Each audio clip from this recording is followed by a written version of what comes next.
주가 다스리네. 할렐루야 전능하신 주가 다스리네. 우리 함께 기뻐해. 우리 함께 기뻐해. 주께 영광 돌리세. 어린 양의 혼인 잔치와 신부가 준비되어. 다시 한번 우리 마음을 드리며 우리 함께 기뻐해. 주께 영광 돌리세. 어린 양의 혼인 잔치와 신부가 준비되었네. 할렐루야. 할렐루야 전능하신 주가 다스리네. 할렐루야 전능하신 주가 다스리네. 할렐루야. 할렐루야 전능하신 주가 다스리네. 할렐루야 전능하신 주가 다스리네. 우리 목소리로만 할렐루야. 할렐루야 전능하신 주가 다스리네. 할렐루야 전능하신 주가 다스리네. 다시 한번 할렐루야. 할렐루야 전능하신 주가 다스리네. 할렐루야 전능하신 주가 다스리네. 우리 마지막으로 다시 한번 할렐루야. 할렐루야 전능하신 주가 다스리네. 할렐루야 전능하신 주가 다스리네. 주가 다스리네. 주가 다스리네. 주가 다스리네. 주가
할렐루야. 주님을 찬양합니다. 주님께서 오늘 이 말씀을 통해서 여러분 각 사람에게 꼭 필요한 은혜를 주실 줄로 믿습니다. 오늘 말씀의 제목이 섬김 속의 행복이라는 제목입니다. 저희가 지금 야곱의 자녀들에 대한 그 예언의 말씀 함께 나누고 있죠. 그래서 야곱의 자녀들에 대한 이야기를 나누니까 여러분들이 그 대화하는 이야기를 뒤에서 이렇게 들어보니까 이런 이야기를 청년들 사이에 하더라고요. 야, 쟤 꼭 르벤 같잖아. 좀 징그러워. 또 어떤 사람은 시몬과 레위처럼 성격이 너무 과격해가지고 쟤 좀 우리 조에 안 들어왔으면 좋겠어. 또 스불론처럼 쟤는 뭐 별 볼 일 없는 것 같아. 뭐 이런 이야기들을 많이 하는 것 같아요. 그렇게 말하는 당신은 누구요? 다들 유다로 생각을 해요. 자기 배우자감은 반드시 유다여야 해요. 굉장히 희생정신이 투철하고 사자처럼 용맹스럽고 왕같이 존귀하고 최고의 리더십을 발휘해야만 정말 좋은 신랑감이고 그런가요? 여러분, 크고 작건 간에 이 야곱의 자녀들에 대한 그 독특한 예언들의 말씀을 보면 우리 이웃의 모습이고 바로 우리 각 사람들의 모습입니다. 특별히 오늘 본문에 이사갈이라는 아주 생소한 이름의 사람을 보면은 너무너무나 그냥 평범한 사람인데 아주 고된 노동에 시달리는 그러한 모습을 대변하고 있습니다. 유다에 대한 예언할 때 11절인가 보면은 포도나무에 매여 있는 나귀, 암나귀 새끼로다 뭐 이런 그런 표현이 나오잖아요. 근데 보면은 나귀는 권력층에 매여 있고 묶여 있는 인생 같이 이렇게 나오고 있습니다. 근데 이사갈을 나귀로 표현을 하고 있습니다. 정말 그렇게 평생 남의 짐을 지고 고생하고 땀 흘려서 일하는 그 나귀 같은 인생 하면은 여러분 어떻게 생각하세요? 그런 사람을 가치 있다, 행복하다, 성공했다라고 말할 수 있을까요? 근데 오늘 성경은 그 섬김의 삶을 평생 그렇게 살아가는 이사갈 같은 인생에 놀라운 하나님의 복이 있는데 많은 복이 있는 중에 더 놀라운 것은 예수 그리스도의 삶과 있다는 그리고 그 본질을 갖다 드러내는 아주 위대한 생애로 묘사하고 있습니다. 프란시스 A. 셰퍼 박사라고 제가 아주 존경하고 좋아하는 기독교 변증가 철학자가 있습니다. 이분 돌아가셨지만 이분이 작지 않은 사람들이라는 그런 글에서 이런 말을 했습니다. 한번 같이 읽어보겠습니다. 하나님 보시기에 하찮은 사람이나 하찮은 장소는 없습니다. 만약 그 사람이 삶 전체를 예수께 맡기고 예수님의 인도를 받는다면 그 하찮은 일로 인하여 한 시대의 흐름을 바꿀 수도 있습니다. 그 하찮은 장소, 하찮은 사람, 하찮은 직업이 있는 게 아니고 중요한 건 뭐냐면 전 생애를 예수께 바치기만 하면 한 시대의 흐름을 바꿀 수 있다는 거죠. 그래서 예수님 당시에 그 역사의 흐름을 바꿨던 위대한 인물들은 그 당시 뭐 굉장한 존재가 아니고 그야말로 하찮은 사람들이지만 적어도 뭐가 달라느냐, 그 하찮음 속에서 전적으로 예수님을 의지하고 하나님의 뜻대로 헌신했을 때 위대한 역사가 그 작은 사람들을 통해서 진행되고 있다는 것입니다. 이사갈 하면은 오늘 본문을 쭉 읽으면서 여러분 느꼈겠지만 왠지 우직하고 듬직하죠. 그리고 한결같이 말없이 섬기고 굳은 일을 혼자서 다 하고 짐꾼처럼 일하는 그런 모습입니다.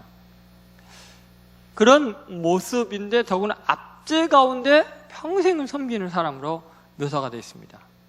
그런 인생을 하나님이 어떻게 복을 주실까요? 그 이사갈이라는 말의 뜻이 뭐냐면 값을 주심, 값을 매김 이런 뜻이 있어요. 다시 말해서 하나님께서 그렇게 나귀처럼 평생을 섬긴 사람의 가치를 충분히 보상해 주신다는 거예요. 도대체 하나님께서 이사갈같이 평범한 사람들, 정말 중노동에 시달리고 열심히 땀 흘려 일하는 사람들에게 어떠한 값을 대가로 치러주실까요? 지금 여러분이 직장에서 고된 일에 잠을 설치하면서 일하고 갖은 그 구박을 받아가면서 일하는 그것을 통해서 하나님이 어떤 값을 치러주시기를 원하실까요? 첫 번째 값은 건장함의 은혜입니다. 한번 따라해보세요. 건장함의 은혜.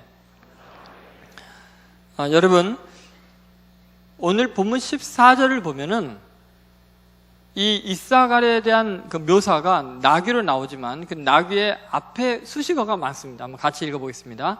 이사갈은 양의 우리 사이에 꿇어 앉은 건장한 나귀로다. 이 말을 보면 양의 우리에 있는 게 아니고 어디에 있어요? 양 우리 사이에 있으면 지금 양쪽에서 나오는 배설물들, 그 다음에 그들을 먹일 건초들, 그들의 짐들, 이것을 그 사이에서 다 양쪽을 다 날라서 일하는 그런 나귀예요. 지금 양들을 위해서 주인이 무거운 짐도 실고 주인도 타고 다니고 일을 해요. 그런데 우리 사이에 어떤 상태로 있어요?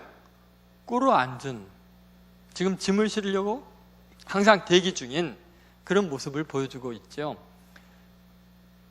그런데 그런 이 이사갈 나귀 같은 인생에 대한 수식어 하나가 더 붙어 있습니다. 뭐라 그랬어요? 어떤? 건장한 나귀로다 그랬어요. 여러분, 이렇게 땀 흘려 일하고 무거운 짐을 지고 수고하고 많은 일을 하는 사람들의 특징 중에 하나가 뭐냐면, 하나님 주신 값으로 대가를 치러준 것 중에 하나가 뭐냐면 건장함이에요. 건장함. 제가 미국의 샌프란시스코에 1년 있을 때 거기에 이제 멕시칸들이 많이, 또는 그 남미 사람들을 많이 만나게 됐어요. 그래서 이야기를 나눠보니까 일단은 외모에서 기가 죽어요. 그 사람들은 남자들이고 여자들이 얼마나 이목구비가 크고 이 골격이 크고 악수를 딱 하는데 내 손은 애기 손같이 느껴지는 거예요. 그리고 근육이 이게 쫙 보이고 눈이 부리부리한데 반짝반짝 빛이 나고요. 생기가 넘치고 코도 오똑하고 전반적으로 나를 기죽이게 하는 그런 외모였어요. 근데 지금도 그 악수했을 때 그 느낌이 잊혀지지가 않는데, 그 한 친구는 악수를 했는데 손에 뭐가 잡혀서 보니까 이쪽에 구멍이 난 자국이 있는 거예요. 그래서 아니 어쩌다 다치셨어요? 그랬더니 내가 목수입니다. 그러니까 목수래요. 젊은 청년인데 목수를 하면서 사는 거예요. 월요일부터 금요일까지 열심히 그 목수 일을 하는 거예요. 그리고 토요일과 일요일은 일주일 번가 다 쓰고 노는 거예요. 열심히 일하고 긍정적이고 적극적이에요. 근데 어쩌다 다쳤어요? 했더니 그 못을 총으로 쏘잖아요, 요새는. 근데 이게 잘못 쏴가지고 손을 뚫어버린 거예요. 얼마나 힘들었어요. 일하면 그럴 수도 있는 거지. 이게 아무것도 아닙니다. 그러는 거예요. 얼마나 낙천적인지. 근데 그 모습을 보면서 참 건장하다, 강인하다, 이런 느낌을 받았어요. 힘써서 일하는 그런 사람들에게 하나님이 주신 은혜 중에 하나가 이 건장한 나귀로다. 건장함이지요. 여러분, 실제로 하나님께서 우리에게 주신 이 건강함은 노동할 때 우리에게 주어지는 거예요. 땀 흘려 일할 때 우리에게 이 건강함의 은혜를 줍니다. 테일러라는 분이 이런 이사갈의 특징을, 이사갈을 묘사한 게 아닌데 이렇게 정확하게 묘사를 해놨습니다. 하나님은 농부들의 노동과 예술가들의 고뇌가 담긴 노력과 상인들의 위험 부담을 지닌 교육을 통하여 자연이 요구하는 것을 채우기 위해 세상에 좋은 것들을 공급해 주신다. 그래서 그러한 노동에 임하고 있는 그들은 모두 신성한 하나님의 섭리 사역에 동참하는 사람들이고 창조주 파수꾼들이며 세상이라는 하나님의 위대한 가족을 시중드는 종들인 것이다. 신성한 하나님의 자녀들, 가족들의 시중을 드는 하나님의 종들이라는 거예요. 지금 앞대 아래서 섬기는 것이지만 실제로는 하나님의 가족들을 돌보는 훌륭한 사역자들이라고 말하고 있습니다. 여러분, 실제로 이 이사갈은 아주 건강하고 강인하기 때문에 광야를 지나갈 때 민수기 10장에 보면은 이스라엘 진의 맨 선두의 유다와 함께, 가장 희생적인 유다와 나란히 선두에서 진을 칩니다. 그리고 가나안 왕인 야빈이 쳐들어왔을 때 드보라 여선지를 도와서 이사갈 이 지파가 가서 당당하게 나가서 구해주고 이기고 그런 모습을 보여주고 있죠. 여호수아 19장에 가면은 그 기송강이라고 가장 비옥한 지역의 평양지대를 결국은 이 건장하게 수고하고 땀 흘리는 이들이 다 물려받게 돼서 아주 곡창지대의 주인이 되고야 맙니다. 이렇게 수고하고 애쓰는 사람들에 의해서 많은 사람들이 삶을 유지하게 되는 거죠. 부지런히 일하니까 하나님께서 그 광활한 지역을, 비옥한 땅을 준 겁니다. 제가 몇 주 전에 그 목회자들하고 같이 강원도에 수련회를 갔어요. 근데 하필이면 가는 날에 대설주의보가 내렸어요. 가는데 내내 눈이 내리는 거예요. 그러니까 몇 주 전에 여러분 기억나죠? 강원도 뭐 대관령 이런 데 대설이 내렸다는 거 보고. 근데 정말 눈이 여기까지 빠졌어요. 그런데 저희는 그 숙소를 그 산림욕하는 그런 통나무집 같은 이제 그런 데다 했기 때문에 산을 한참을 올라가야 돼요. 가파른 산을. 동해 절벽을 끼고서. 그러면 눈이 그렇게 많이 오면 올라갈 수가 없잖아요. 그리고 강원도를 가는데 오르락내리락 하는 그 많은 산길을 가는데 놀랍게 눈이 그렇게 펑펑 오는데 단 한 번은 미끄러지지 않았어요, 차가. 왜 그러냐면 제설 작업이 완벽한 거예요. 보니까 눈이 계속 오는데 이 환경미화원 공무원들이 계속해서 제설차를 가지고 계속 치우는 거예요. 그러니까 평지를 달리듯이 아무 문제가 없어요. 산 중턱까지 다 올라가고 그렇게 지내다가 왔어요. 제가 그 경험을 하면서 야, 대한민국 같은 나라는 세상에 없다. 어떻게 눈이 이렇게 쌓이는데 눈이 오자마자 다 치우는 수가 있는가? 세계 어느 나라에도 이런 나라가 없어요.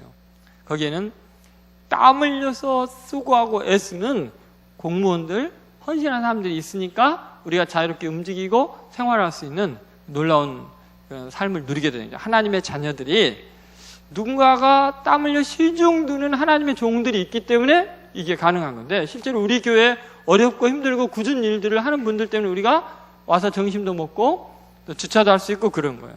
그분들은 우직하게 듬직하게 누가 알아주던 몰라주던 한결같이 자기에게 맡겨진 사명 그냥 순종하는 마음으로 열심히 말없이 하는 사람들 때문에 이렇게 교회가 잘 돌아갈 수 있는 거죠.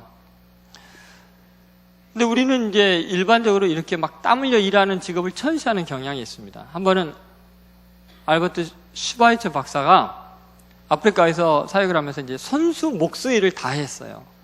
뭐 목수로 고용해서 할 수 있는 여유가 없으니까 뭐 너무 큰 나무를 좀 톱질하고 도끼질하고 고생을 하고 있는데 한 젊은이가 그걸 뻔히 쳐다만 보고 있는 거예요. 너무 힘들어 죽겠는데 야구르게 쳐다만 보고서 팔짱 끼고서 그냥 계속 옆에 있는 거예요. 그래서 이제 슈바이처 박사가 자네 뭐 하고 있는가? 좀 도와주지 않고 힘들어 죽겠는데 그랬더니 저는 지식인입니다. 고등교육을 받은 제가 해외에서 공부하고 온 제가 그런 그 막노동을 할 수는 없지 않습니까? 이렇게 이야기하는 거예요. 여러분 슈바이처가 박사학위가 몇 개예요? 4개거든요. 그것도 모르고 자네 좀 일로 와보게 해놓고는 내가 공부를 오랫동안 해보니까 내가 학창시절에는 자네와 똑같은 생활을 해봤는데 공부를 많이 하고 나서 보니까 노동처럼 신성하고 거룩한 일이 없는 거네. 잠만 말고 일로 와서 일해. 그리고 일을 시켰다는 거예요. 여러분 우리의 생각 속에 유교적인 개념과 가치관이 팽배해 있어갖고 땀 흘려서 일하고 얼굴이 그을리고 수고하고 애쓰는 것을 이상하게 가볍게 생각하는 거예요. 꼭 유다처럼 한 번 그냥 희생하고 왕같이 리더십을 발휘하고 높은 사람 되기만을 원하는데 그것은 옳지 않습니다. 그런 사람은 어쩌다가 한 명 있는 거고 대부분은 이사갈 같은 사람들이고 거기에 행복이 있는데 그건 아주 강인하고 건강한 은혜입니다. 예를 들어서 벤자민 프랭클린이 이런 말을 했습니다. 일하는 농부는 앉아있는 신사보다 존귀하다. 여러분 믿습니까? 아멘하기 싫죠? 왜냐하면 배우자를 일하는 농부로 원하는 사람은 없을 테니까 있을 수도 있죠. 신사보다 존귀하다. 일하는 농부는 앉아있는 신사보다 존귀하다. 프랭클린 같은 사람이 이런 이야기를 했어요. 예수원에 있는 토레이 신부님의 아주 중요한 구호 중에 예수원에 가면 이제 두 가지 중요한 걸 하잖아요. 노동과 기도죠. 그런데 토레이 신부님이 자주 한 말 중에 기도는 노동이고 노동은 기도다 이런 이야기를 했어요. 지금 이제 벤 토레이 그 아들이 여기서 사역을 하고 있는데 동일해요. 똑같이 기도와 노동이에요. 근데 여기서 우리가 동의하고 많이 들었던 이야기 중에는 기도는 노동이다. 이거 여러분 다 많이 들었죠. 근데 그 다음 말도 여러분 인정하세요? 어때요? 노동은 기도다. 인정하십니까? 이게 정말 중요한 개념입니다. 우리는 입술로 움직이고 말하는 것만 기도라고 생각하는데 하나님이 들으는 소리는, 더 크게 들는 것은 우리의 땀 흘리면서 우리의 근육이 움직이면서 하는 그 기도, 그걸 기도로 받아들이시는 거예요. 행동이 말로 하는 기도보다 훨씬 더 강력한 호소력이 있고 웅변적으로 크게 들리는 거죠. 주님이 늘 하시는 말씀이에요. 행한 대로 갚겠다, 이 말은 뭐예요? 기도하는 대로 응답하겠다, 이거하고 똑같은 구조로 되어 있잖아요. 그죠? 행한 대로 갚잖아요. 우리의 모든 행동은 기도예요. 여러분이 땅을 파고 식물의 씨앗을 뿌리고 그물을 던지고 이런 모든 것들은 뭐겠어요? 그것은 풍요로운 수확을 기대하는 마음으로, 기도하는 마음으로 그런 행동을 하는 거죠. 열심히 노력하는 것들이 다 그렇습니다. 창세기 3장 19절에 보면요, 아주 중요한 이야기 나옵니다. 범죄와 타락한 인간에게 하나님께서 아주 중요한 심판이면서도 실제로는 사랑의 말씀을 하시는 거예요. 그게 뭐냐면 이런 말이죠. 너가 흙으로 돌아갈 때까지 내 얼굴에 뭐를 흘려야? 땀을 흘려야 먹을 것을 먹으리니, 이 말은 보면 얼굴에 땀이 난다는 것은 온몸은 땀으로 흠뻑 젖었다는 걸 의미하거든요. 그래야 먹을 것을 먹는다 그랬어요. 여러분, 이게 대단히 중요합니다.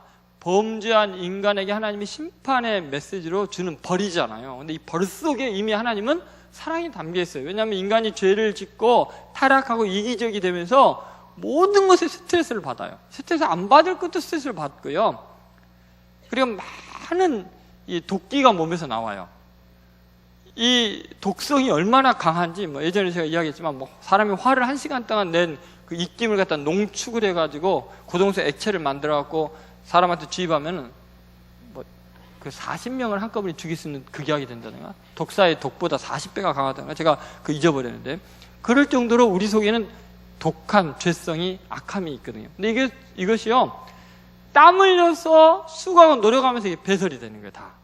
다 나오게 되는 거예요. 그리고 그러면서 순환 작용이 잘 일어나서 몸이 건강하게 유지가 되는데, 땀을 안 흘리면 이 독성이 그대로 몸에 쌓이는 거예요.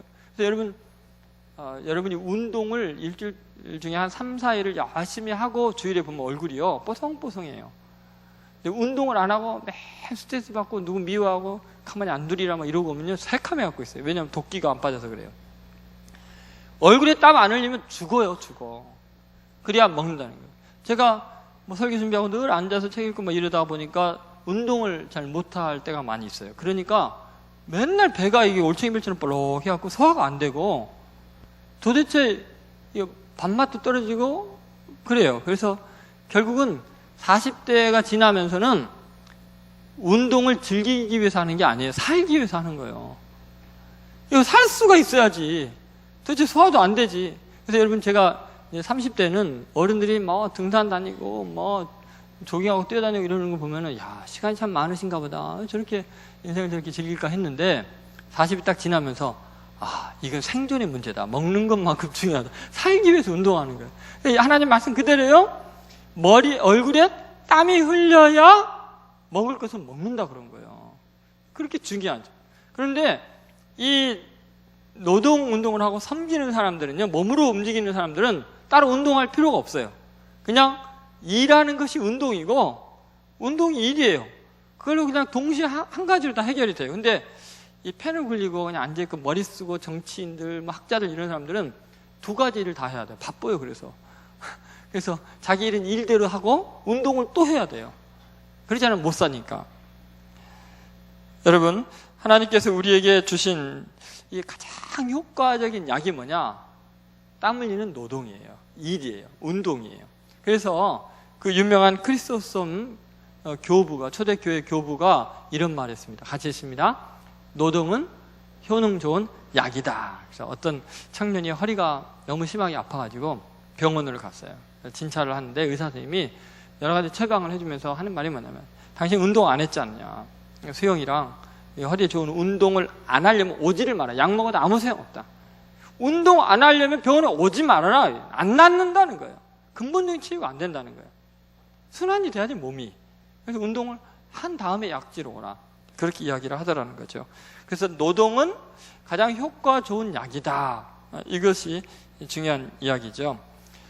한 번은 이제 유럽의 학자들이요, 아프리카 밀림 지역에 있는 원숭이 그룹들을 정밀 이제 여러 가지 조사를 하게 됐어요. 그래서 도대체 생태가 어떤가, 도대체 이들이 어떻게 살아가나 조사를 했는데 아주 재밌는 결과가 나왔는데, 원숭이들은 하루에 6시간을 중노동을 한대요. 그 노동이라는 게 뭐냐면 나무 열매를 따 먹기 위해서요, 가만히 있으면 굶어 죽는데요. 그래서 계속 나무와 나무 사이로 옮겨 다니면서 지금 노는 게 아니라 얘네들이 먹고 살기 위해서 6시간을 그렇게 뛰어다닌대요. 그래야 하루에 양식을 구할 수 있대요. 그래서 이제 그 결과를 조사하고 다음에 또 탐사를 갔는데, 몇 개월 있다 갔는데 원숭이들이 그 서식지에 한 마리도 없다는 거예요. 이상하다, 이거. 도대체 원숭이들은 어디 갔을까 하고 역학조사를 쭉 해봤더니, 그 나라에서 그 밀림 지역을 국립공원으로 조성을 하면서 관광객을 유치하기 위해서 호텔을 큰 거를 지은 거예요. 호텔에서 손님들이 바베큐 한 거라든지 햄버거라든지 이런 것들을 먹다 버린 것들을 밀림 가까운 옆에다가, 호텔 옆에다가 버린 거예요. 원숭이들이 그 냄새를 맡고 다 몰려오기 시작해가지고 가만히 있으면 음식이 계속 배달이 되니까 얘네들이 나무에 올라가지 않고 주워 먹고 바닥에서 돌아다니는 거예요. 배가 부르면 땅에 있으면 위험하니까 나무에 올라가서 잠자고, 배고프면 내려와서 주워 먹고 또 올라가서 자고 이러고 지낸 거예요. 야, 이거 생태학적으로 무슨 문제가 생기지 않을까 하고 이제 학자들이 걱정이 됐어요. 그래서 3년이 지나고 4년이 지나고 2번의 연구를 했어요. 그리고 원숭이들을 표본 조사를 해봤더니 원숭이들이 글쎄요, 얘네들이 당뇨병에 걸려가지고 심각한 상태인데다가 그 다음에 당뇨병뿐만이 아니라 콜레스테롤 수치도 너무 높고 고혈압에 걸려있고, 그러다가 더 심각한 것은 원숭이에게는 도저히 있을 수 없는 관절염이 다 생겨갖고 있는 거예요. 그러니까 도저히 있을 수 없는 일. 왜냐하면 원숭이에게는 당뇨병이라는 게 있을 수가 없대요. 그리고 뭐 고혈압? 말이 돼. 나무 열매를 먹는 애들이 고혈압에 걸린다는 게. 그런데 얘네들이 운동을 안 하고 일을 안 하고 거기서 주워 먹고 있다 보니까 이렇게 된 거예요. 그래서 사람에게나 있는 병이 걸린 거죠. 여러분, 우리가 왜 이런 성인병에 걸리느냐? 결국은 땀 흘려서 얼굴에 땀이 흘려야 된다는데 땀 흘리지 않으니까 스스로 도끼를 쌓아두는 게 된 거예요. 그렇게 사람들이 망가지고 있는 거죠. 그런 의미에서 여러분, 우리가 섬기면서 무거운 남의 짐을 지고 일하고 이런 기회는 이건 은혜예요, 은혜. 그러니까 누군가를 따라서, 예수님이 그랬잖아요. 오리를 가자면 십리까지 가져라. 이거 운동하라는 거예요, 운동. 저럴 기회다. 너 만보 운동 해야 되지 않냐. 그런 거예요. 여러분, 가만히 생각해 보면은 우리에게 주어진 이 모든 섬김의 사역 속에는 은혜가 있어요, 은혜가. 그래서 예수님께서 친히 사시는 삶 자체가 그랬던 것 같아요. 30년 내내 공생애를 하기 전에 뭐 하셨어요? 직업이 뭐였어요? 목수였어요. 그러면 지금같이 뭐 못을 박는데 방아쇠만 당기면 못이 팍 박히는 그런 게 없었잖아요. 그 육중한 나무들을 옮기는데, 돌을 옮기는데 기중이나 이런 게 없었잖아요. 전부 다 인력으로 했거든요. 그러니까 예수님은요, 30살 때쯤에는요, 완전히 구릿빛에 막 근육이, 잔 근육들이 쫙 있는 막 건장한 그런 모습이죠. 이사갈의 모습이었어요. 그래서 예수님께서 요한복음 5장 17절에 보면은 나의 아버지께서 일하시니 뭐야? 나도 일한다. 그러면 나도 일꾼이다. 이런 말이야. 쉽게 표현하면 일꾼이다. 그러므로 여러분, 여러분의 직업이 땀 흘려 일하고 고생하고 수고하는 것일지라도 그 귀한 거예요. 특히 여러분의 애인이 그런 일에 종사하고 있으면은 그 박수 쳐주고 좋아해야 돼요. 그냥 앉아서 책상에서 글이나 쓰고 있고 뭐 컴퓨터나 두들기고 있는 사람들이 신경이 예민하고 건강한 마인드를 갖기가 힘들어요. 근데 열심히 땀 흘려 일하는 사람들은요, 잠도 잘 자요. 그냥 땀 쫙 흘리도록 일하고 나면은 그냥 잠이 서로 오게 돼 있어요. 그리고 성격이 원만하고 좋지요. 그러니까 기도할 때 여러분, 주여 땀 흘리고 일하는 그런 사람 배우자가 되게 해주세요. 아무도 아멘 안 하지요. 나중에 후회할 거 이제 보세요. 이제 신경질이 예민한 사람 만나봐 고생 좀 해봐요. 두 번째 이 섬김 속에 있는 은혜는 뭐냐? 쉼과 미예요. 이 내용이 이제 15절에 나와 있는데 한번 보시죠. 15절 같이 읽겠습니다. 그는 쉴 것을 보고 좋게 여기며 토지를 보고 아름답게 여기고 어깨를 내려 짐을 메고 앞제 아래에서 섬기려다. 그 위에 두 줄. 그는 쉴 곳을 보고 좋게 여기고 토지를 보고 아름답게 여기고. 쉴 곳 하면 뭐냐? 편안할 안자죠. 안. 그 다음에 토지를 보고 아름답게 여기고 아름다움을 믿자죠. 결국은 이렇게 섬기고 땀 흘리는 사람들의 삶은 미안한 삶이에요. 아름다움을 믿지 않다 편안한. 늘 미안한 마음으로 살잖아요. 그런 사람들이 열심히 남 섬기고서도 마음에는 미안한 마음으로 부족한 마음으로 이렇게 살아요. 근데 여기에 이제 중요한 개념들이 있습니다. 여기에 보면은 쉴 곳을 보고 좋게 여겼다라는 것은 뭐를 의미할까요? 지금 이 사람이 쉴 곳을 보고 좋게 여겼다는 것은 최소한 실업자가 아니라는 거예요. 여러분 일할 것이 없는 사람은요 쉴 곳 보면 질려버립니다. 충격을 받습니다. 근데 부지런히 일하는 사람은 쉴 곳을 보면 너무너무나 행복하고 너무너무나 좋은 거예요. 쉴 곳을 보고 좋게 여길 수 있는 사람, 이게 정말 중요합니다. 그래서 이 쉼을 누리고 쉼을 즐길 줄 알아야 돼요. 여러분이 일주일 동안 열심히 일하는 사람은 주일이 기다려져요. 정말 주님 품 안에서 쉼을 누리기를 원하는 마음이 있죠.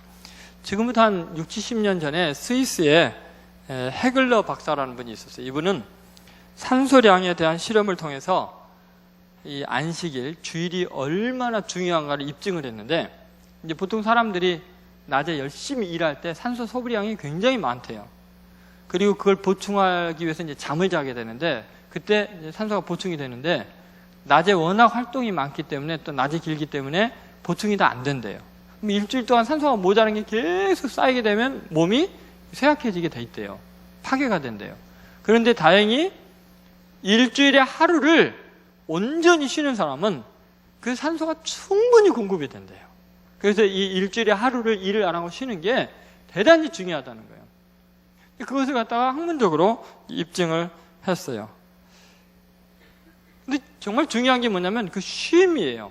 그 쉼이 없으면, 쉼을 좋게 여기지 않는 사람은 절대 가치 있는 인생을 살 수 없다는 거예요. 그것을 입증하는 아주 중요한 말 중에 독일의 사회학자인 에리 프롬이 그런 말을 했습니다. 쉬는 방법에 따라 인간은 변한다고 이야기를 하면서, 인간의 가치가 결정되는 것은 그가 무슨 일을 하느냐가 아니라 쉬는 시간을 어떻게 보내는지에 따라 그 사람의 가치가 결정된다, 이렇게 이야기했어요. 아주 의외의 말이죠. 보통 우리는 그 사람이 뭐를 하느냐로, 그 사람이 어느 직장을 다니고 어떤 일을 하느냐로 그 사람의 가치를 결정하는데, 그게 아니라는 거예요. 그 사람이 쉬는 방법이 뭐냐, 뭐로 쉬느냐, 이게 중요한 거예요. 여러분 보세요. 쉬는 걸 보면 그 사람을 알아요. 예를 들어서 쉼이라는 것은 가만히 있는 게 쉬는 게 아니에요. 일상과 다른 움직임이나 다른 위치에 있는 것이 쉼이에요. 무조건 가만히 있는 게 쉼이 아니라는 거예요. 예를 들면 작가 같은 직업은 하루 종일 앉아서 글을 쓴다고 생각해 보세요. 이 사람에게 쉼은 가만히 앉아있는 게 쉼이 아니라 그건 또 다른 노역이에요. 그래서 뭐 해야 돼요? 운동해야 돼요. 막 움직여야지 쉬는 거예요, 그 사람은. 그렇죠? 가만히 앉아있는 사람은 움직여야 쉬는 거예요. 근데 운동선수에게 너 쉬어, 너 테니스 해, 그러면 어떻게 되겠어요? 탁구 쳐, 그러면 이 쉬는 게 아니라 또 일하는 게 되잖아요. 그러니까 쉼에 대한 개념이 달라져야 돼요. 다시 말해서 우리가 일상에서 일주일 동안 이 땅의 일을 열심히 수고해서 했다면은 진정한 쉼은 영적인 일을 하는 거예요. 하나님의 나라를 추구하는 거예요. 영혼이 새롭게 되는 거죠. 그래서 그 쉼의 방법에 따라서 사람의 가치가 달라진다는 건 뭐냐면, 내내 땅의 일을 하고 쉬는 것도 땅의 일을 하면 그 사람은 그 땅검인가? 땅강아지가 되는 거예요, 그냥. 근데 정말 가치는 뭐냐고, 쉬는 시간에 거룩한 나라를 추구하고 하나님의 진리를 찾고 하나님의 나라의 확장을 위해서 헌신한다면 그 사람은 가치 있는 인생이 되는 거죠. 그래서 이 쉼을 좋게 여긴다, 안식일을 귀하게 여기고 주일을 귀하게 여기는 게 중요합니다. 베벨이라는 사람이 아주 멋진 말을 했습니다. 한번 같이 읽어보겠습니다. 수면은 노동을 하지 않아도 하나님이 우리에게 내려주신 단 하나의 선물이다.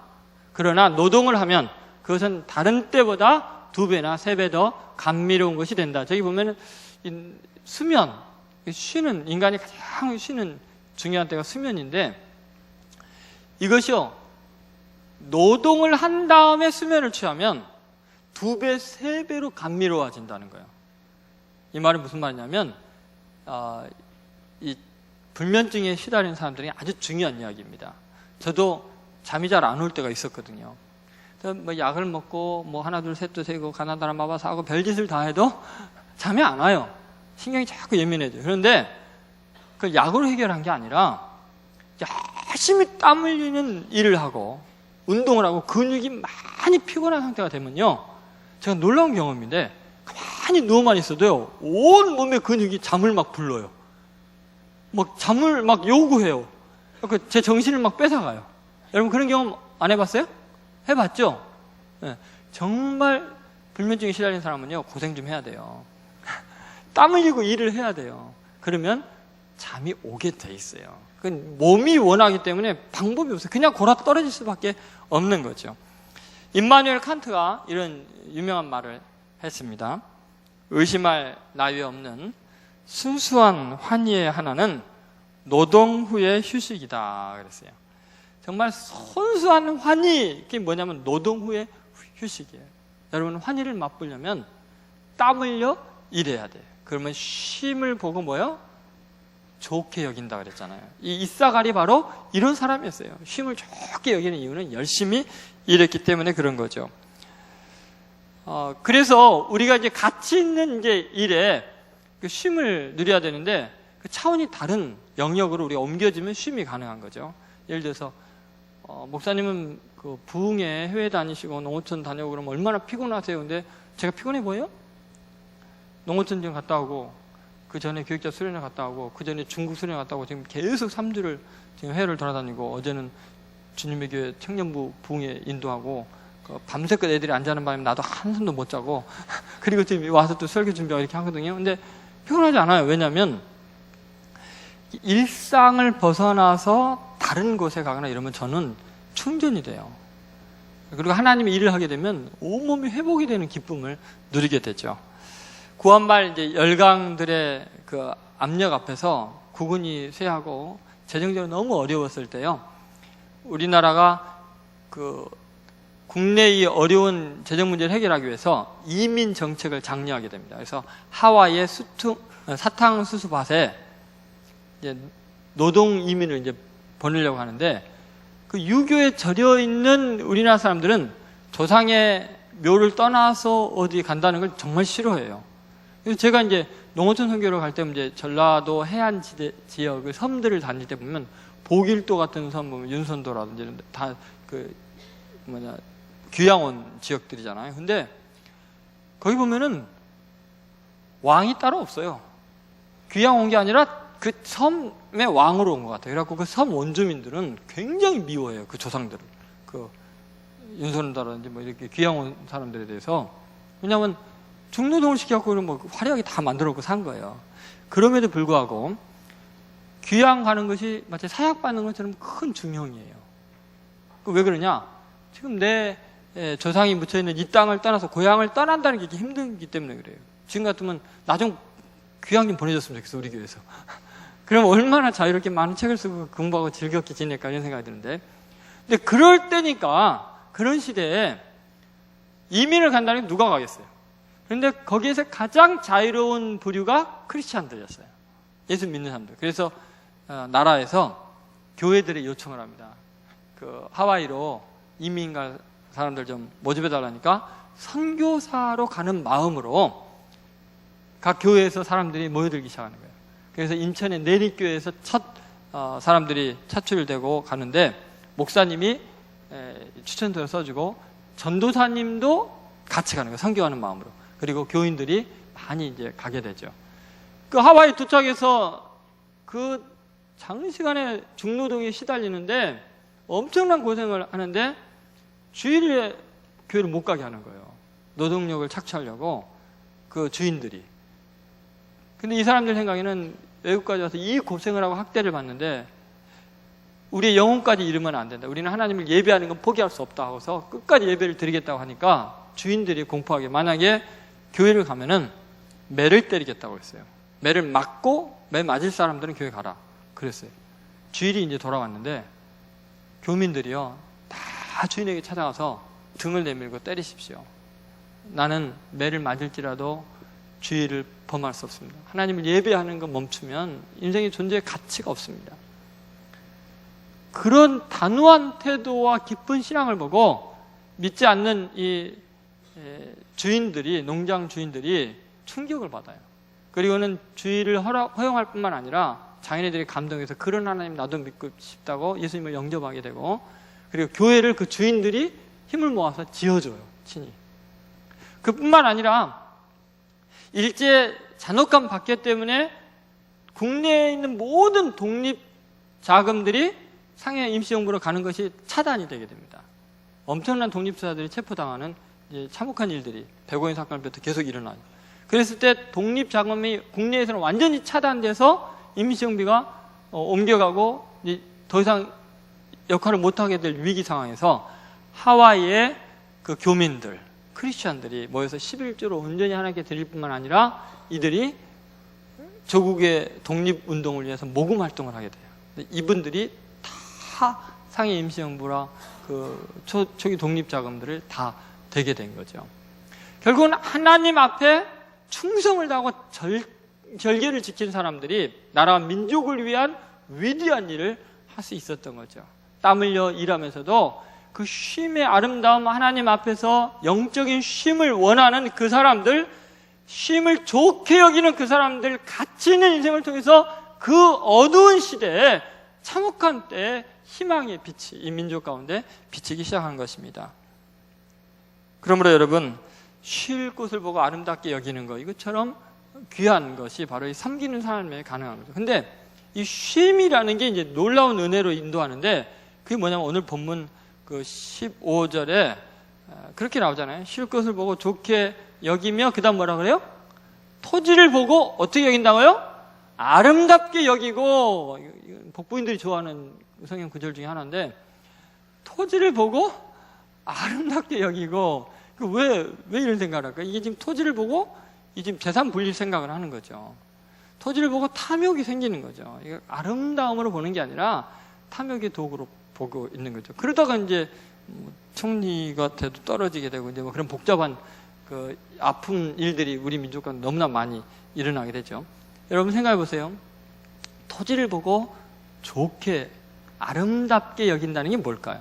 여러분 땅 보면서 야 아름답다 이런 생각을 해요? 아니면 흙 묻었네 더러운 거 털어봐요? 여러분 이 토지를 보고 아름답게 여긴다는 것은 쉼이 있는 사람, 창조주 하나님을 예배하는 사람만이 가질 수 있는 거예요. 왜냐하면 하나님이 주신 알곡들, 씨앗들을 심는 것마다 신기하게 씨앗을 심는데 30배, 60배, 100배의 열매가 맺 어김없이 싹이 나고 땀 흘린 대가를 치러주는 이 토지를 보면 너무너무 아름다운 거예요. 이것은 인간에게 속한 것이 아니라 거룩한 신성이 있는 하나님의 밭인 거예요, 땅이. 토지를 보면서 땀 흘려 일하고 수고한 사람은 아름답게 볼 수밖에 없어요. 거기에 창의적인 생각이 나오게 돼 있어요. 여러분 정말 땀 흘려 수고하는 사람들이 누리는 것은 이 창의성이에요. 예술성이에요. 아름다움을 아름다움으로 볼 수 있어요. 아름다운 것을 추한 것으로 보고 탐욕으로 보는 것들이 주로 이 머리 굴리는 사람들이 하는 일이죠. 그러나 땀 흘려 일하는 사람들은 그 흙을 봐도 기분이 좋아지고 행복해지고 그런 거죠. 여러분 우리 인생에서 정말 중요한 게 뭔가 한번 생각해 보십시오. 그 흙 속에서 아무것도 안 나올 것 같은 곳 속에서 사람의 생명을 보존시키는 가장 귀한 양식들이 나오고 아름다운 꽃이 나오고 그 땅에서 거목들이 나와서 집을 짓게 하고 배를 만들고 얼마나 아름답고 창의적인 세계가 그 토지 속에 있냐는 거예요. 그래서 하나님의 것이에요. 그래서 신명기 33장 18절 19절에 보면 아주 독특한 표현이 이사갈에 대한 예언으로 나오고 있습니다. 그 끝부분에 보면 이렇게 나와요. 바다의 풍부한 것, 모래에 감추인 보배를 흡수하리로다. 이사갈은 그냥 모래, 흙에 있는 보배를 캐내서 흡수하는 거예요. 여러분, 열심히 일하는 사람은 아무것도 없는 데서 그들의 땀을 통해서 진주를 캐내는 놀라운 일을 이루는 거죠. 이것이 바로 위대한 삶이고 가치 있는 인생이에요. 그래서 여러분이 쉼을 누릴 줄을 알고 아름다움을 즐길 줄 아는 인생이 돼야 돼요. 복잡하고 단순하게 경쟁 관계가 아니라 그냥 내게 맡겨진 일을 열심히 함으로써 즐거워하고 좋게 여기고 아름답게 볼 수 있는 마음속에서 창의적인 위대한 일이 일어나는 거죠. 그 예가 있어요. 1만 시간의 법칙이라는 책인데, 이상훈 씨가 지은 책인데, 거기 보면 이런 아주 재밌는 통계가 나옵니다. 미국의 예일 대학에서 졸업생의 부중식 현황이라는 연구를 대대적으로 하게 됩니다. 예일 대학의 스톨리 브로트닉 연구소가 1965년부터 20년 동안 아주 정밀 추적 조사를 이제 하기 시작합니다. 그건 뭐냐면은 예일대와 하버드생 졸업생 1,500명을 데리고 이제 조사를 하게 되는데, 첫 번째 이제 조사한 것 중에 한 가지면 직업 선택의 기준이 뭐냐 했을 때 83%, 1,245명은 돈을 많이 벌 수 있는 것을 직업 선택의 가장 중요한 기준으로 본다 그랬어요. 가장 많은 돈을 벌 수 있는 것. 그것이 1,245명, 83%. 나머지 17%는 돈 많이 주는 것보다 정말 내 생애를 가치 있고 아름답게 만들고 내가 즐겁게 일할 수 있고 그 쉼을 누리면서 일할 수 있는 그런 아름다운 그런 가치를 추구하는 직업을 선택하겠다 이랬어요. 그것이 255명밖에 안 돼요. 1,500명 중에서.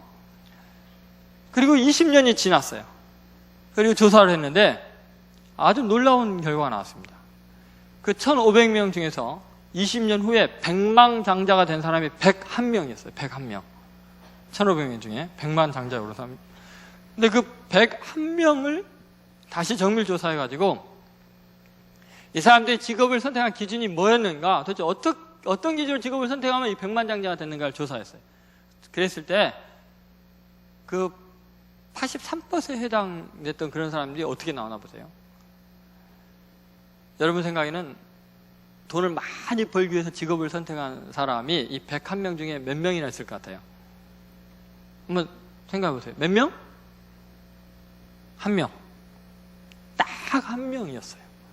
나머지 100명은 전부 다 자기가 즐겁고 행복하고 의미 있고 아름다운 일을 추구했는데 그것이 재산은 거저 오게 한 거죠. 그래서 여러분 정말 여러분의 인생이 가치 있고 위대해지려면은 쉼을 즐거워할 만큼 열심히 일하고 전혀 차원이 다른 세계 속에서 쉼을 누리는 존재의 가치가 달라져야 되고, 그뿐만 아니라 아름다움을 창의적으로 볼 수 있는 눈이 있어야 되는데 그것은 땀 흘리는 사람에게 그 가능한 두 가지 복이라는 거죠. 하나님께서 주신 은혜이죠. 저는 여러분들이 더 이상 어떤 지나친 경쟁, 비교의식 이런 건 좀 자유로워지고 여러분이 맡겨진 그 자리에서 최선을 다하고 행복했으면 좋겠어요. 그러면 얼마든지 쉼을 누릴 수 있어요. 알렉산더 대왕이 디오게네우스를 만났을 때 그랬잖아요. 뭐 제가 이것까지 이야기하면 너무 길어질까 봐 걱정입니다만 생각해보세요. 뭐가 인생의 목적입니까? 그리스를 정복하는 거다. 그 다음에 뭐 하시려고요? 소아시아를 정복하는 거다. 그 다음 뭐 하시려고요? 온 세상을 정복하는 거다. 그럼 그 다음에 뭐 하시려고? 그러면 이제 다 정복하 나면 그때야말로 이제 편안하게 쉬고 아름다움을 누리면서 살려고 그런다. 지금 하세요. 그렇잖아요? 지금 하세요. 그랬다는 거죠. 나는 이미 그거 누리고 있다는 거죠. 여러분, 결국은 알렉산더라는 영화를 보면 맨 마지막에 그 장군들 모든 사람이 소원을 막 외쳐요. 인도까지 다 정복한 다음에 뭐라 그래요? 소원 한 가지 말하라. 다 들어주겠다 했더니 집에 가서 애들 안고 아내 사랑하면서 농사 짓고 살고 싶습니다. 세계를 다 정복한 장군들이. 그러면 진작 그러지. 뭐하러 사람 죽이고 고생하냐고. 쉼과 아름다움을 누리지 못한 인생은요, 다 이룬 것 같아도 결국은 이게 아무것도 아니구나 후회하게 돼요. 지금은 여러분 저를 우습게 여기고 지금 별로 아멘 안 하는데 늙은 다음에 이제 목사님 말씀이 맞구나 이 생각이 날 거예요. 빨리 아멘 하세요. 세 번째 하나님께서 주신 놀라운 그 섬김 속인 은혜가 뭐냐면 겸손의 섬김이에요. 겸손한 사람이 되고 끝까지 섬기는 사람이 되는데, 이 이제 15절 끝부분의 두 줄을 보면 이게 참 충격적인, 이것 때문에 사실 여러분이 아멘을 안 한 걸 제가 알고 있어요. 왜냐면 이사갈 하면은 앞에 참 쉴 것을 적게 아름답게 이것보다도 마음에 걸리는 게 뭐냐, 어깨를 내려 짐을 메고, 그 다음 뭐야? 단어가 뭐야? 압제 아래에서 섬기리로다. 이거 완전히 이거 인생 망치는 거구나. 그런 생각을 하잖아요. 근데 여러분, 어깨를 내려 지극히 겸손하게 자기를 낮추는 모습 아니에요. 남의 짐을 져주고 노예처럼 사는 거 아니에요. 여러분, 이렇게 압제에 매이고 노예처럼 얽매인 것 같지만 실제로는 이 겸손함이 사람을 자유케 하고 가장 위대하게 만드는 거예요. 조나단 에드워드라는 그 18세기의 최고의 지성인이죠. 아마 예일대 총장까지 지낸 분이죠. 목사님이고 세계적인 부흥사죠. 근데 조나단 에드워드가 이런 말을 했습니다. 겸손만큼 사람을 마귀의 손아귀에서 멀리 벗어나게 하는 것은 아무것도 없다. 여러분, 우리는 뭔가 누구의 손아귀에 얽매이고 묶이는 것을 두려워하는데, 그래서 자유롭기를 원하고 리더가 되기를 원하고 그러는데, 실제로 그 자리는 더 많이 마귀의 손에게 얽매이는 자리예요. 여러분이 추구하는 이상적인 배우자상, 능력있고 실력있고 탑클래스이고 리더이고 유다 같은 사람인데, 그건요 정말 얽매이는 거예요. 제가 지난주에도 설교했잖아요. 왕의 자리에 앉은 게 뭐예요? 위에가 뭐가 있어요? 날카로운 칼이 겨냥하고 있는, 빨리 떠나고 싶은 자리라니까요. 여러분이 정말 위대하고 막 앞에서 리더 되는 사람, 배우자를 원하면은요, 한 달에 한 번 제대로 만나기 힘들어요. 같이 식사하기 힘들어요. 그걸 원해요? 네? 빨리 포기하세요. 그리고 주제 파악을 해야지, 자기하고 어울려야지, 맞아야지, 그죠? 제 아내가 저를 만나기 힘들잖아요. 내가 뭔 소리 하는 건지 모르겠어요. 여러분, 겸손만큼 사람을 마귀의 손아귀에서 벗어나게 하는 건 없다. 참 엄청난 실수를 했는데 교만이 절었어, 그지? 네, 보니까 여기 뭐라냐면 어깨를 내려 짐을 메고, 이게요 압제당하는 것 같고 비참한 것 같지만 겸손함이 마귀의 손아귀에서 가장 멀어지고 참 자유한 사람. 제가 보기에는 이사갈처럼 자유로운 사람이 없어요. 그렇게 압제를 당하고 막 고생하는 것 같은데 실제로 자유롭고 쉼도 누리고 아름다운 것 마음껏 누리고 정말 예술인의 경지가 있는 거죠. 창의적인 사람이죠. 여러분 생각은 어때요? 그러면은 남을 섬기는 게 좋아요? 아니면 섬김을 받는 게 좋아요? 여러분이 남의 짐을 들어주는 건강한 사람이 되는 게 좋아요? 아니면 내가 기운이 없어서 남이 내 짐을 들어주는 게 좋아요? 어쩔래요, 여러분? 아이고, 학생 일로 와 내 짐 좀 들어줘 이러고 있을래요? 싹 뒤돌아섰는데 학생이 아니고 할아버지인데 내가 들어드릴게요. 할아버지가 힘껏 들고 가는 건강한 사람이 되기를 원해요. 여러분, 우리는 남의 짐을 지우는 사람이 아니고, 그것이 권력이건 돈이건 어떤 것으로 남에게 부담이 되는 사람이 아니라 남의 짐을 지워줄 수 있는, 그 사람의 힘겨운 삶을 도와줄 수 있는 사람이 돼야 돼요. 그게 복이에요. 그게 이사갈이에요. 여러분, 그런 복을 누려야죠. 그것이 얼마나 훌륭한 일인지 모릅니다. 사실 굉장히 세속적인 가치관으로 보면 이사갈은 형편없는 인간이고 초라한 인간이고 실패한 인간이고 보통 사람이고 이렇게 생각하잖아요. 인생의 가치가 뭘까라고 생각하지만 하나님이 보실 때는 완전히 반대예요. 왜냐하면 이사야서 53장 6절에도 53장 전체에서 뭐냐면 나의 택한 자, 내가 기뻐하는 나의 종을 보라 라고 말했을 때 하나님이 기뻐하고 택한 사람이 누구냐면 남의 죄의 짐을 지고 가는 거예요. 그래서 이사야서 53장 6절에 이런 말씀이 있습니다. 같이 읽겠습니다. 우리는 다 양 같아서 그릇 행하여 각기 제 길로 갔거늘 여호와께서는 우리 모두의 죄악을 그에게 담당시키셨다. 우리 죄 짐까지 대신 지고 가는 그분이 여호와의 종이에요. 기뻐하는 종이라고 했어요. 남의 짐 지고 가는, 내 집뿐만 아니라 남의 짐까지 질 수 있는 건강한 존재, 의로운 존재, 위대한 존재, 이사갈 같은 존재가 메시아의 모형으로 나오고 있어요. 우리가 천시하고 보잘것없는 사람이 바로 가장 하나님의 마음에 합한 성공적인 인생이라는 거예요. 여기에 비밀이 있습니다. 여러분, 주님의 삶에, 예수 그리스도의 삶의 본질은 이사갈의 삶과 저변에서 만나고 있는 거죠. 같은 흐름을 갖고 있는 겁니다. 그래서 예수님께서 마가복음 10장 45절에 보면은 이렇게 이야기합니다. 내가 온 것은 섬김을 받으려고 온 것이 아니고 섬기려고 하고 많은 사람의 대속물로 내 목숨을 주고자 왔다.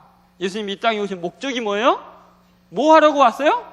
섬기려고 왔다는 거예요. 남의 짐 대신 지려고 왔고 대신 죽어지려 왔다. 이거 예수 그리스도의 정체성이었어요. 자기 인생의 목적이었어요. 이것이 얼마나 놀라운 이야기입니까? 이사갈이 평소에 살았던 그런 삶의 모형이 예수님이 꿈꾸던 삶이었어요. 앞지 아래서 섬기리로다. 그래도 아멘 안 하죠. 이해를 해요. 왜냐하면 앞제라는 단어 때문에. 앞지 아래서 섬기리로다. 왠지 비참하고 뭔가 좀 망가진 인생 같은 느낌이 들잖아요. 앞지 아래서 섬기리라. 짐을 메고 앞지 아래서 섬기리로다. 여러분, 그럼 여러분의 인생의 목적은 뭐예요? 섬김을 받는 거예요? 섬기는 거예요. 만약에 섬기는 것이 예수 그리스도의 삶이라면, 가장 위대하고 하나님이 기뻐하는 삶이라면, 섬기는 것이 목적이라면 앞제 아래서 섬기면 어떻고 자유롭게 내가 선택해서 섬기면 어때요? 섬기는 게 정말 이 땅의 목적이라면 무슨 상관이냐고요. 직장에서 상사가 억누르고 쪼이고 괴롭혀서 내가 일을 많이 하는 거나 아무도 나 타치하지 않는데 내 스스로 열심히 일하고 도와주고 더 많이 일하고 섬기는 거나 결과적으로 목표하는 바는 같잖아요.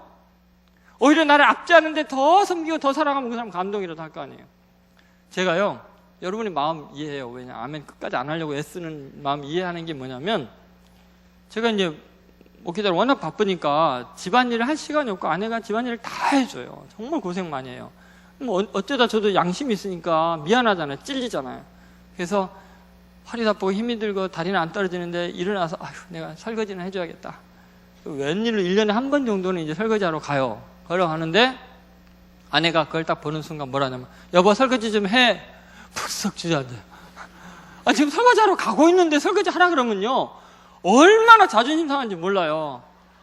화장실 가야겠다고 딴 데로 가지. 너무 약이 올라요. 아니 내가 자원해서 하려고 그랬는데 이게 아내의 명령 따라서 내가 해야 되나. 근데 가만히 생각하면 지가 목사라고 자존심이 아직도 살아가지고, 아니 시켜서 하건 자원하건 하고 설거지 해서 아내 도와주는 게 목적이라면 무슨 상관이냐고 도대체.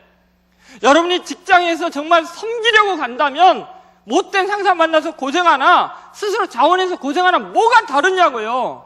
왜 우리는 자존심을 세워요? 아직도 자아가 살아있어요? 예수님이 누구니 나를 따라오려는 자기를 부인하고 자기 십자가 지고 나를 따라 그랬잖아요. 왜 부인을 안 하냐는 거예요. 왜 자기 자아가 살아있냐고요. 앞지 아래서 섬기면 이사갈이 비참한 거예요? 스스로 섬기면 괜찮고? 아니에요. 이사갈은 괜찮아요. 이사갈은 늘 아름다운 마음으로 신나고 행복했어요. 앞지 아래 그렇게 눌려도 나는 섬기러 왔다. 메시아가 나를 따를 거다. 내가 원형이고 하나님이 기뻐하는 삶이다. 평범해도 중노동에 시달려도 이사갈은 섬기는 것이 이 땅 짧은 생에 내 최고의 열매라고 한다면 얼마든지 섬기겠다. 앞지라. 그래서 기독교인들은요, 초기 기독교인들은 어디에 놓여있느냐, 어떤 형편이냐 중요하지 않고 어디에 있든 섬기면 그걸로 끝났어요. 요셉은 보디발 장군의 집에 노예로 있을 때나 총무로 있을 때나 감옥에 죄수로 있을 때나 다 섬겼어요. 그렇죠? 그것이 고결함이었어요. 그것이 위대함이었어요. 차이가 안 나요. 총리 대신으로 있을 때나 다 섬기기만 했어요. 섬기는 게 목적이었어요. 진젤돌프 백작이 모라비안 교단을 처음 창설했죠. 해외 평신도 단기 선교사를 최초로 파송한 것이 이 모라비안 교도예요. 근데 캐리비안 해안 쪽에 복음을 전하러 가려면은 갈 수 있는 방법이 노예로 가는 길밖에 없는 거예요. 한 모라비안 교도가 그곳에 복음을 전하기 위해서 노예가 돼갖고 노예로 팔려갔어요. 섬기는 게 목적이지 노예냐 왕이냐가 중요한 게 아니에요. 유다냐 이사갈이냐 그런 위치가 아니에요. 하나님이 보시는 것은 이사갈이 위대하다는 거예요. 여러분, 예수님을 한번 봅시다. 여러분, 예수님은 자발적으로 섬겼어요? 아니면 압제 가운데 섬겼어요? 대답을 해요. 그 차이가 예수님에게는 없다는 말이에요. 대답하기 힘든 이유는. 그게 자발적인 거나 압제나 똑같다는 거예요, 예수님의 입장에서는. 보세요, 예수님은 뭐라 하시냐면, 내가 스스로 내 목숨을 버리노라. 누가 빼앗는 게 아니다 그랬어요. 내가 스스로 버리노라. 나는 잃을 권세도 있고 얻을 권세도 있다. 내가 12영 더 되는 천군 천사를 보내서 왜 이걸 못 피하겠느냐. 내가 영광을 받을 때가 왔도다. 섬기고 죽으러 가는 그 자리를 영광의 자리라고, 인생의 목적이 성취된다고 이야기했어요. 그건 자발적인 거였어요. 그건 자살이나 마찬가지였어요. 그런데 놀랍게도 그 예수님이 뭐라 그래요? 그 예수님이 그렇게 자발적인 것 같지만 실제 진행되는 모든 상황은 누가 봐도 객관적으로 볼 때 그것은 압제 가운데 억울하게 당한 거였어요. 그렇게 사랑했던 백성들은 예수를 십자가에 못 박으러 소리소리 지르죠. 자기 백성을 지켜줘야 될 장로들과 대제사장은 예수님을 빌라도에게 넘겨주면서 사형에 처하라고 하죠. 정의를 실현해야 될 로마 총독은 법이 가장 중요한 그 로마의 장교가 불법을 행해서 죄 없는 자를 십자가에 못 박아 죽게 넘겨주지요. 로마의 군병들은 잔혹하게 죄인처럼 대했죠. 모든 사람은 손가락질하고 침 뱉고 따귀를 때렸어요. 예수님은 압제 가운데 있었는데 가장 사랑하는 사람으로부터 가장 먼 사람에게까지 온통 예수님을 강제로 십자가에 매달아 죽이는 그런 억울한 섬김을 했어요. 근데 예수님은 그게 문제가 되지 않았어요. 나는 섬기러 왔다. 그래서 갔다는 거예요, 그게. 여러분, 예수님은 자아를 위해 존재하는 게 아니라 타인을 위해 존재하셨어요. 섬기는 게 행복이었어요. 여러분이 직장 생활할 때, 아니 집에서, 가정에서 남편과 아내의 입장에서 자녀로서 형제지간에 무슨 자존심을 따져야 섬기러 온 사람이 섬기는 것이 아름다움이고 위대하고 성공이라면 왜 힘들어하냐고요? 섬기러 간 거 아니에요? 돈 벌러 갔어요? 그게 크리스찬이에요? 여러분, 정말 중요한 게 뭔지를 생각해 보세요. 그 송솔나무라는 플루티스트가 있죠. 근데 이분은 뭐 세계적인 연주자 아닙니까? 선수 예술가로서. 근데 한류 열풍 때문에 세계적인 공연을 주선하고 싶어서 많은 기획사들이 이 사람에게 접촉을 많이 해왔습니다.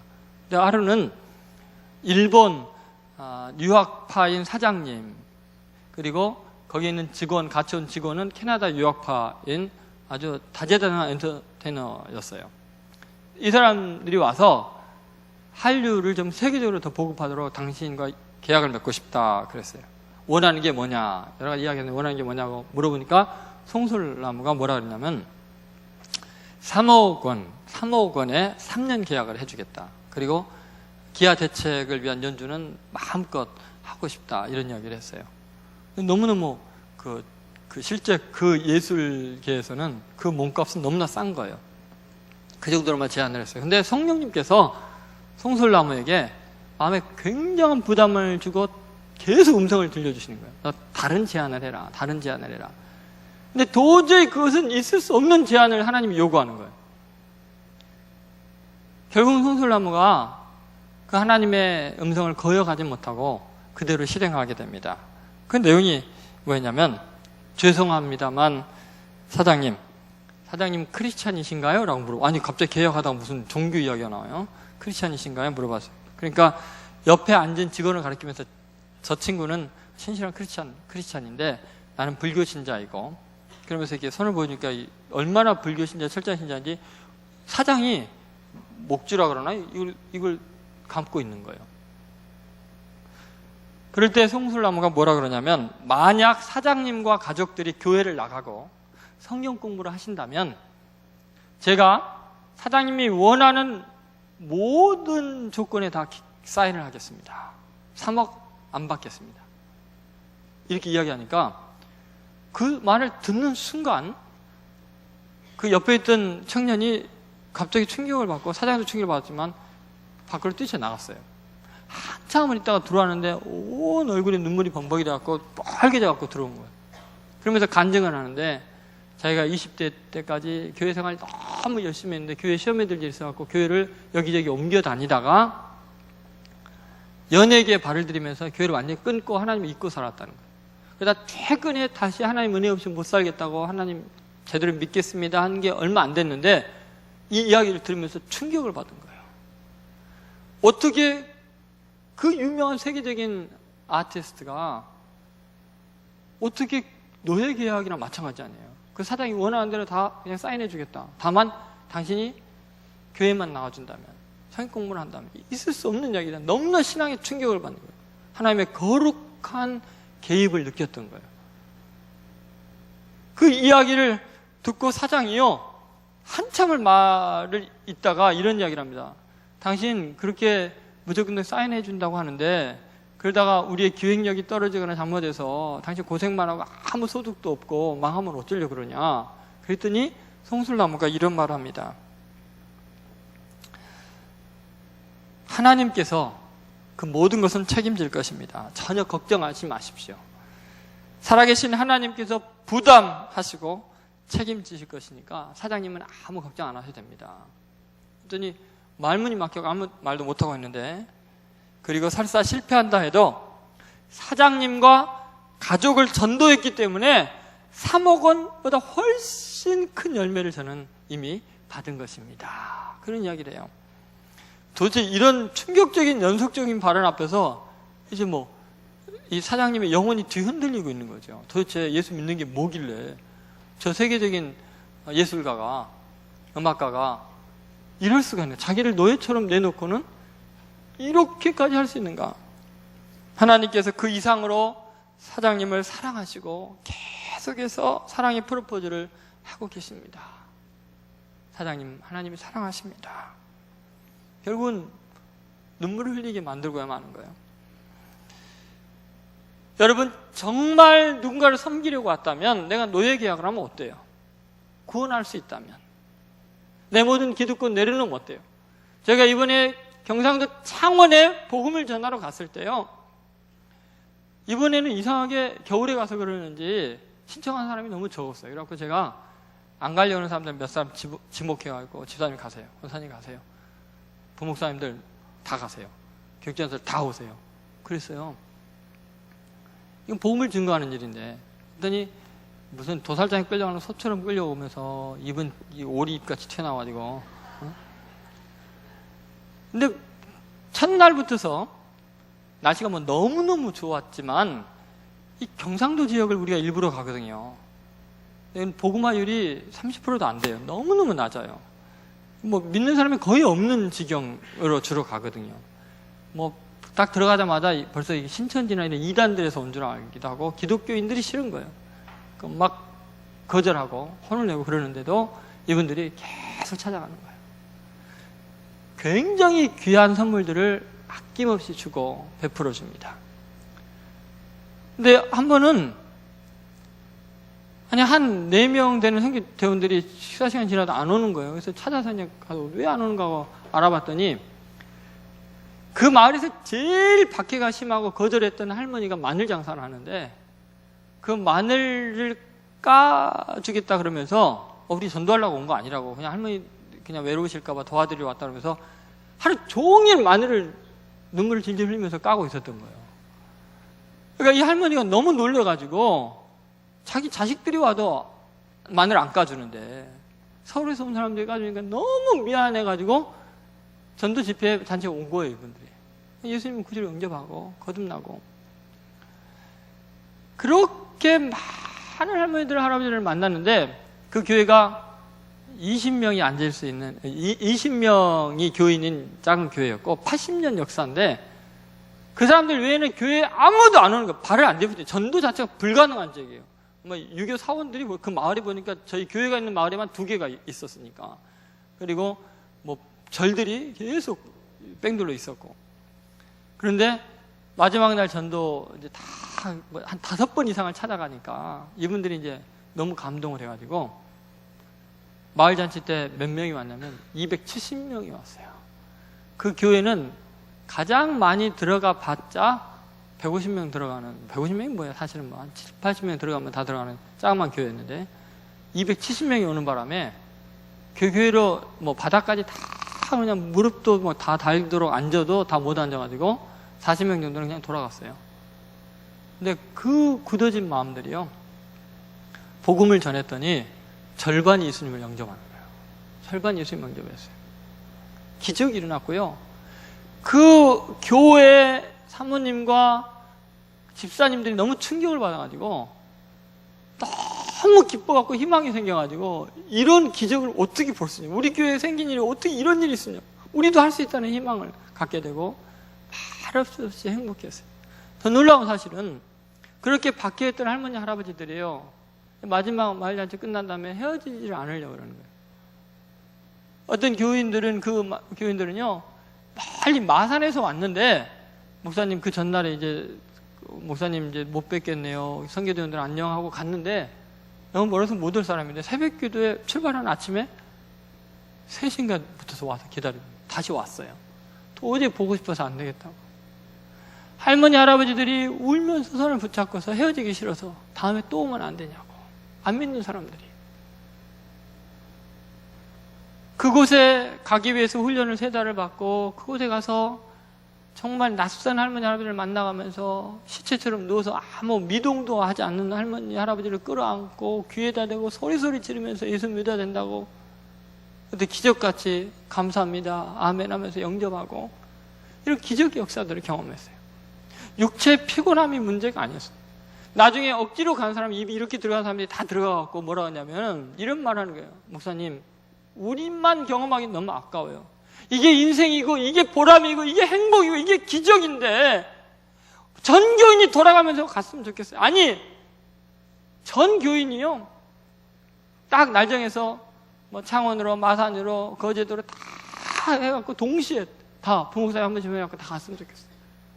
안 가려고 했던 부목사님들이 저한테 뭐라 하는지 아세요? 목사님, 내년부터는요 1명만 남기고 다 갑시다. 너무너무 좋아요. 너무너무 보람이 있어요. 우리 자신을 섬김을 위해서 드린다는 것만큼 위대한 일이 없고 그것처럼 큰 역사가 일어나는 일이 없어요. 저는 여러분이 땀 흘리고 수고하고 애쓰는 일이 압제 가운데 되든 자원에서 하든 간에 거기에는 생명의 열매가 있고 위대함이 있다는 것을 믿으시기 바라요.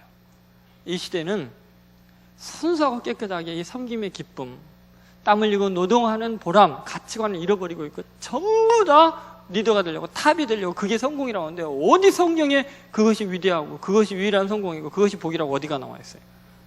여러분 있는 그 자리, 직장 그 자리, 여러분의 가정에서 힘들고 어려운 그 자리, 도저히 용납하기 힘든 사람과 같이 살아야 되는 그 자리가 섬김의 자리라면 압제 가운데 있어도 아름다움을 발견할 수 있고 쉴 곳을 좋게 여기게 되어 있어요. 저는 여러분들이 정말 여러분의 인생의 그 자리에서 영광을 누리고 하나님께 정말 구원의 큰 역사를 안겨드리고 예수 그리스도의 삶의 모형이 될 만한 메시아를 보여주는 위대한 삶이 되길 바라요. 떠나려고 하지 말고 섬기려고 하세요. 그곳에서 기적을 일구는 위대한 사람들이 되세요. 우리 민족의, 아니 특히 젊은이들의 가치관에 이 복음이 필요해요. 부디 여러분 섬김 속에 있는 이 놀라운 은혜를 마음껏 누리시고 승리하는 귀한 청년들 되시기를 주의 이름으로 축원드립니다. 기도하겠습니다. 이 시간에 하나님 앞에 결단의 기도를 합시다. 그동안 우리는 너무너무 세속적이었습니다. 너무너무 가치관이 병들어 있어서 충분히 감사할 만한데, 충분히 행복할 만한데, 충분히 땀 흘려서 노력하면은 열매를 맺을 수 있는데 너무 허황된 걸 꿈꿉니다. 주식이고 증권이고 너무나 많은 도박에, 로또에 땀 흘리지 않는, 수고하지 않는 대가를 원합니다. 이 시간에 하나님 앞에 회개하세요. 주님, 내가 땀 흘리는 기쁨을 그리고 쉼을 좋게 여기고 아름다움을 볼 수 있는 눈을 가지기를 원합니다. 그리고 주님, 내 삶의 자리가 아무리 압제 가운데 있을지라도 섬김을 영광으로 알게 해주시고 예수님 가신 그 길 가게 해주시고, 주님, 내가 평범함 속에, 아니 이 땀 흘리는 것 속에 있는 놀라운 하나님의 구원의 역사를 맛보는 삶이 되게 하시고, 아니, 이 민족이 너무나 병든 가치관으로 일상을 너무나 하찮게 생각하고 내게 주어진 무거운 짐과 압제들을 피하려고만 했는데, 주님 이사갈처럼 아름다움을 누리면서 인생의 목적을 달성하고 위대한 삶을 살게 도와주십시오. 오늘 내가 보내진 그 자리, 내가 서 있는 그 자리, 내가 섬기는 그 자리가 천국이 되도록 날 사용하여 주십시오. 3억보다도 더 중요한 영혼을 구원하는 감격이 있게 해주십시오. 편안함보다도 영생의 아름다움을 맛보게 해주십시오. 나를 통해 예수의 사랑이 증거되게 해주십시오. 같이 한번 통성으로 간절히 기도하겠습니다. 하나님 아버지, 이 시간에 주님께서 우리에게 은혜를 베풀어 주시옵소서. 주님의 마음속에 사랑을 보내주시옵소서.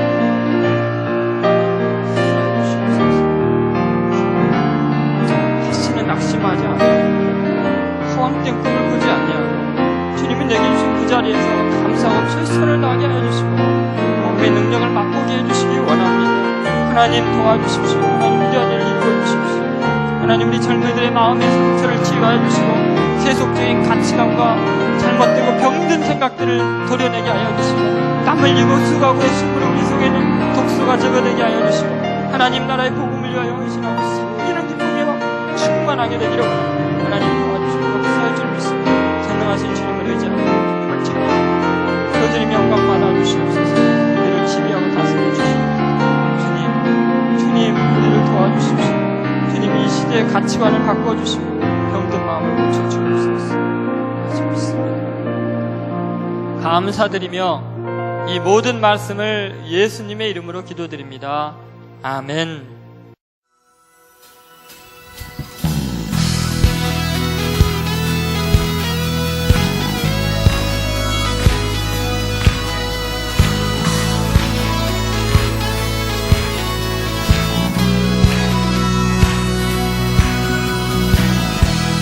보이지 않으니 천국이 말 때까지 우리는 성령의 다수고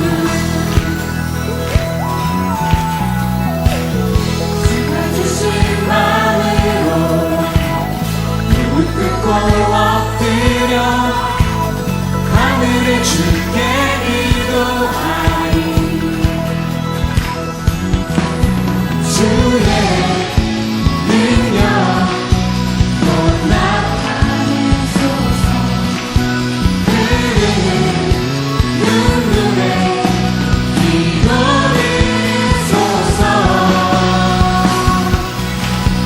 우리 두는 미리 천국문을 향해 우리 강구하리 세대를 위해 주님의 이름 선포되리.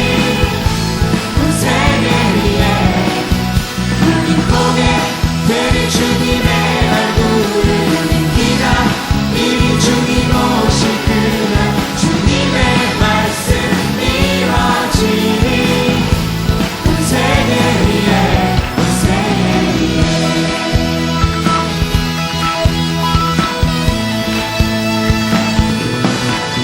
주의 능력 곧 나타내소서. 눈물에 기도리소서. 우리 두는 이리 천국문을 향해 우리 강구하리 세대를 위해 주님의 이름 선포되리. 온 세계 위에 우리 보게 되리 주님의 얼굴을 우리 기다 이리 주님 오실 그날 주님의 말씀 이루어지리. 온 세계 위에 온 세계 위에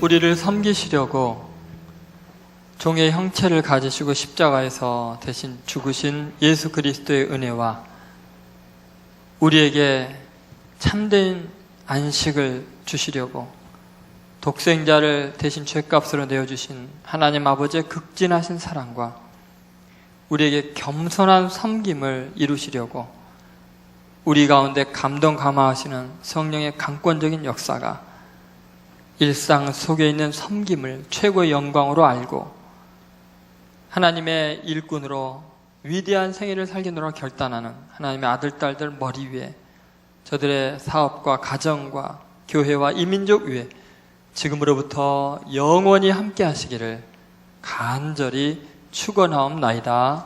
아멘.